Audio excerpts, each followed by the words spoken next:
gentle guidance. "Story of our lives," Michael murmured, adjusting his daughter in his arms. The baby, named Charlotte after Charles, gurgled happily. Tom Henderson made his exit gracefully, but not before Mary caught his hand. "Thank you," she said, meaning far more than just the clock repair. "That's what neighbors are for," he replied simply. "Betty's making her apple pie for tomorrow's neighborhood association meeting.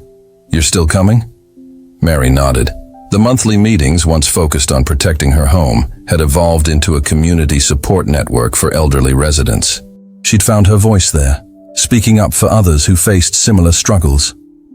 As Tom left, her children moved through the house with growing familiarity. Sarah to the kitchen, beginning dinner preparations. James adjusting the clock's chimes.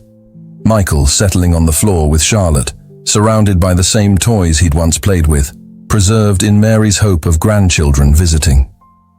The house felt different now, no longer a museum of abandoned memories, but a living, breathing home again. Different from when the children were young, different from her years alone with Charles, different from her lonely days after his death, but alive. Angela visited less frequently these days, her professional duties reduced to occasional check-ins. "You've become quite the celebrity in elder rights circles," she'd said during her last visit. "They want you to speak at conferences."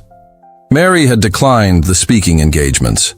Her revolution had been personal, not political. She'd fought not for fame or legal change, but for the simple right to age with dignity in her own home, surrounded by the family she'd never stopped loving, even when they'd forgotten how to love her back. The grandfather clock struck 5, its chimes echoing through the house for the first time in years. In the kitchen, Sarah called out that dinner was almost ready. James began setting the table, all the places filled now, no longer a single setting in the corner. Michael rose from the floor, Charlotte in his arms, crossing to where Mary sat in Charles's chair. "Here, Mum," he said softly.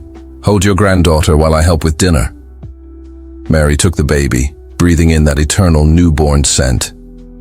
Charlotte grabbed her finger with surprising strength, and Mary remembered doing this with each of her children, marveling at the grip of new life. "Your grandfather sat in this chair," she told Charlotte softly. "He would rock your daddy here when he was just as small as you. And someday, you'll tell your own children about the grandfather you never met, and the grandmother who fought to be here to hold you." The baby cooed, uncomprehending but content.